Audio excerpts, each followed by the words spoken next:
ซีซ่าตอนโวลเคโนอาณาจักรที่คุกรุ่นณบ้านดรสันเด็กๆทุกคนเล่นกันอย่างสนุกสนานเด็กๆไปทานขนมด้วยกันสิจ๊ะ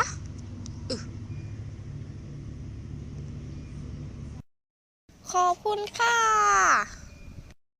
ขณะที่ทุกคนกำลังเล่นกันอย่างสนุกสนานก็มีข่าวด่วนขึ้นมาสวัสดีค่ะท่านผู้ชมพบกับดิฉันมาดามมดและข่าวด่วนแหล่งรวมข่าวด่วนภาคพื้นทวีปซึ่งจะพาทุกคนไปพบกับข่าวด่วนในวันนี้ รายงานภูเขาไฟเซนต์เฮเลนระเบิดในสหรัฐอเมริกาแผ่นดินเริ่มไหวหมอกควันฟุ้งกระจายทำให้ชาวบ้านแถวนี้พากันเตรียมอพยพซึ่งคาดว่า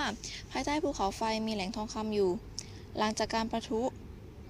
ซึ่งยังทราบสาเหตุไม่ได้ว่าทำไมมันถึงปะทุขึ้นมาโดยไม่มีสาเหตุ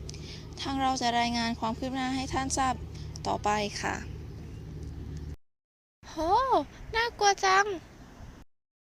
โอ้ทำไมมันน่ากลัวจังเลยโอ้โอ้ไม่ต้องร้องนะน้องดรีม ภูเขาไฟภูเขาไฟภูเขาไฟคืออะไรเหรอคะนั่นสิทำไมทุกคนในทีวีต้องวิ่งหนีกันด้วยถ้าจะสงสัยกันขนาดนี้อย่างนี้ต้องพาเด็กๆไปดูซะแล้ว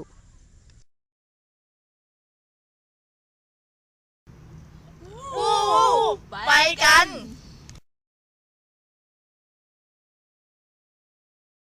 น้ำภูเขาไฟเซนต์เฮเลนประเทศสหรัฐอเมริกา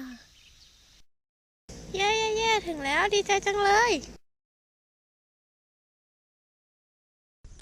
ทำไมภูเขาไฟที่สงบแล้วกลับมีปะทุขึ้นมาหรือว่าต้องเป็นแผนการของเจ้าซิโร่แน่ฮึฮึฮึน้องนีมกลัวๆภูเขาไฟเกิดจากหินหรือที่อยู่ใต้เปลือกโลกถูกแรงดันอัดแทรกตามรอยแตกขึ้นสู่ผิวโลกโดยมีแรงปะทุหรือระเบิดขึ้นถ้าแรงดันไม่มากหินที่หลอมเหลวจะปะทุและไหลออกตามปล่องภูเขาไฟแต่ถ้ามีแรงดันมากจะเกิดการระเบิดอย่างรุนแรงมีเสียงดังมากและมีเปลวไฟสะเก็ดไฟพุ่งออกจากปล่องภูเขาไฟสิ่งที่พุ่งออกจากปล่องภูเขาไฟนอกจากจะหินหนืดแล้วยังมีฝุ่นละอองเศษหินเศษดินแก๊สคาร์บอนไดออกไซด์แก๊สซัลเฟอร์ไดออกไซด์แก๊สไนโตรเจนและไอน้ำ สรุปง่ายๆคือ1การยกตัวขึ้นของพื้นทวีปซึ่งได้รับแรงดันจากหินหนืดกระบวนการยกตัวขึ้นของพื้นทวีปนี้มีหลายขั้นตอนและแต่ละขั้นตอนใช้เวลานานมาก2เกิดจากการดันของหินหนืดที่ใต้ผิวโลกแล้วเย็นตัวก่อนที่จะไหลออกมาเช่นการเกิดภูเขาไฟหินแกรนิตทางตะวันตกของภาคกลาง3เกิดจากการที่เปลือกโลกถูกแรงบีบอัดจนโค้งงอเช่นการเกิดเทือกเขาภูพานในภาคตะวันออกเฉียงเหนือ 4. เกิดจากการที่ผิวโลกมีความทนทานต่อการกร่อนไม่เท่ากัน ส่วนที่ไม่แข็งจะถูกกัดกร่อนทำลายไป ส่วนที่แข็งยังคงอยู่เช่นการเกิดภูกระดึงจังหวัดเลยเอะแล้วภูเขาไฟที่เราเห็นเนี่ยมันเป็นภูเขาไฟแบบไหนหรอคะใช่ใช่เรามีแบบไหนบ้างคะภูเขาไฟแบบต่างๆภูเขาไฟแบบออกเป็นสารลักษณะดังนี้ 1. ภูเขาไฟที่ยังคุกรุ่นอยู่ คือภูเขาไฟที่พร้อมจะระเบิดได้ทุกเวลา ซึ่งทั่วโลกมีอยู่ประมาณ 1,300 ลูก และส่วนมากอยู่ในมณฑลฮาวายประเทศสหรัฐอเมริกา15%ของภูเขาไฟที่ยังคุกรุ่นอยู่ในประเทศอินโดนีเซีย โอ้ทำไมมันน่ากลัวจังเลย 2. ภูเขาไฟที่สงบคือภูเขาไฟที่นานๆจะระเบิดสักครั้งหนึ่งแต่ถ้าระเบิดจะมีความรุนแรงมากเช่นภูเขาไฟเซนต์เฮเลนในสหรัฐอเมริกาซึ่งมีการระเบิดครั้งสุดท้ายเมื่อเดือนมีนาคมพศ2523 ที่เราเห็นอยู่ตอนนี้หรือเปล่าคะ 3. ภูเขาไฟที่ดับแล้วคือภูเขาไฟที่ไม่ปรากฏว่ามีการปะทุเลยในช่วงเวลาร้อยปีที่ผ่านมาถือว่าเป็นภูเขาไฟที่สงบแล้วเช่นภูเขาไฟคิริมันจาโรในประเทศแทนซาเนียทวีปแอฟริกาภูเขาไฟฟูจิมายาในประเทศญี่ปุ่นซึ่งปะทุครั้งสุดท้ายเมื่อปีพศ2250รวมถึงภูเขาไฟในประเทศไทยที่จังหวัดบุรีรัมย์ด้วยโห100 ปีและเด็กๆทราบหรือไม่ว่าภูเขาไฟมีกี่รูปแบบ โหมันคืออะไรคะ ไม่เข้าใจเลย ช่วยอธิบายหน่อยได้ไหมคะ เราจะแบ่งตามลักษณะรูปร่างได้ดังนี้ 1. แบบกรวยกรวดภูเขาไฟ มีรูปร่างลักษณะเหมือนกรวยสูงที่คว่ำอยู่ จัดเป็นภูเขาไฟที่มีขนาดเล็กที่สุด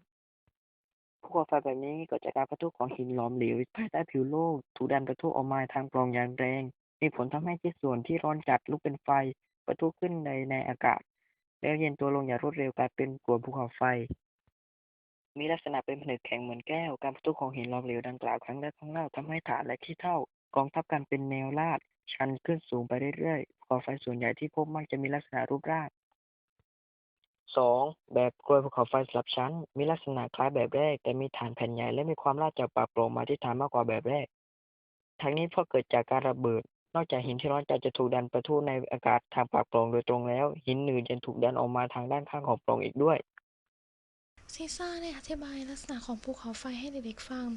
ซึ่งแบบสุดท้ายคือภูเขาไฟรูปโลกเป็นแบบที่มีลักษณะกว้างเตี้ยคล้ายรูปโลกคว่ำทั้งนี้เพราะหินหนืดไหลออกมาจากปล่อง มีอุณหภูมิสูงมากและมีอัตราการไหลเร็ว จึงไหลไปในระยะทางไกล ไม่เกิดการทับถมของเท่าฐานเป็นรูปกรวย แต่จะขยายแผ่กว้างออกไป จึงเป็นภูเขาไฟที่มีรูปร่างกว้างใหญ่ที่สุด ภูเขาไฟแบบนี้มีอยู่มากในแถวหมู่เกาะฮาวาย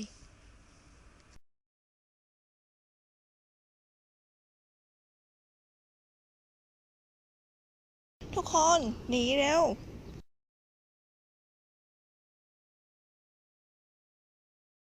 ซีซ่าพาเด็กๆว้าไปยังภูเขาไฟอีกลูกที่อยู่ห่างจากภูเขาไฟเซนต์เฮเลนไม่มากนัก อีกด้านหนึ่ง เจ้าซีโร่กำลังรอที่จะขุดทองคำอยู่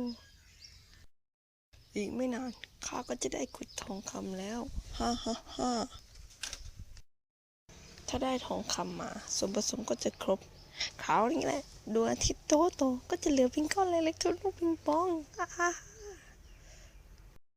ที่แห่งนี้มากและชาวบ้านทุกคนก็ทำอาชีพปลูกผักปลูกบ้านอยู่ที่แห่งนี้จะให้มันพังทลายไม่ได้นะขอร้องล่ะช่วยผมด้วย แล้วเราจะช่วยลูคัสยังไงดีคะ พอทุกคนไปยังจุดที่ภูเขาไฟระเบิด ก็เห็นเจ้าซีโร่อยู่พอดี นึกแล้วว่าเป็นฝีมือแกเจ้าซีโร่ แล้วใครจะทำไมฮ่าฮ่าฮ่า ทุกคนรวมตัวกันระดมความคิดที่จะจัดการเจ้าซีโร่ลิซ่ากับซีโร่สู้กันอย่างเมามัน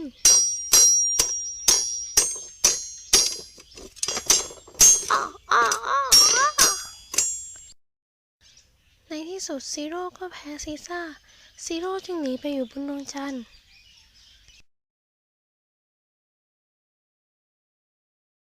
ลูคัสประทับใจในทุกคนอย่างมากที่มาช่วยเขา ขอบคุณทุกคนมากนะครับที่ช่วยเราและกอบกู้ภูเขาไฟในดินแดนที่พวกเราอาศัยอยู่ได้ ยินดีมากจ้า ว่าแต่ถ้ามันเกิดขึ้นจริงเราจะมีการป้องกันยังไงคะ เรื่องแบบนี้ให้เจ้าที่อธิบายดีกว่าฮ่าฮ่า ฮ่าฮ่าได้เลยข้อควรปฏิบัติรับมือภูเขาไฟระเบิดก่อนเกิดเหตุฉุกเฉินก่อนอื่นเราต้องสร้างช่องทางการติดต่อสื่อสารฉุกเฉินตกลงกันในครอบครัวว่าจะติดต่อกันฉุกเฉินด้วยวิธีไหนถ้าเกิดเหตุการณ์ฉุกเฉินจะไปเจอกันที่ไหนทำอย่างไรในหลายกรณีเหตุการณ์เกิดขึ้นตอนที่พ่อกับแม่ออกไปทำงาน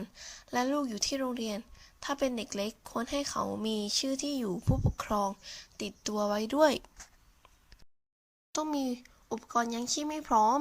1. ไฟฉายและฐานที่ใช้งานได้ 2. ยาสามัญประจำบ้านและรู้วิธีใช้ของมัน 3. น้ำและอาหารแห้งหรืออาหารที่สามารถใช้กินได้ในยามฉุกเฉินเช่นมาม่าหรือพวก power bar และอาหารกระป๋อง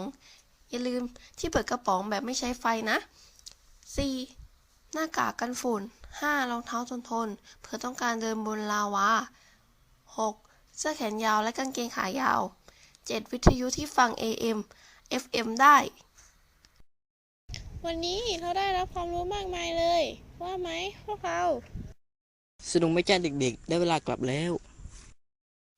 ซีซ่าพาเด็กๆวาร์ปกลับบ้าน I've been a right gone Me too Me too เธอเป็นไงฉันเป็นด้วยในใจมีเธอ every time yeah, yeah, yeah. tune นั่งมองเธอยิ้มก็เพลิดยิ้มไปกับเธอ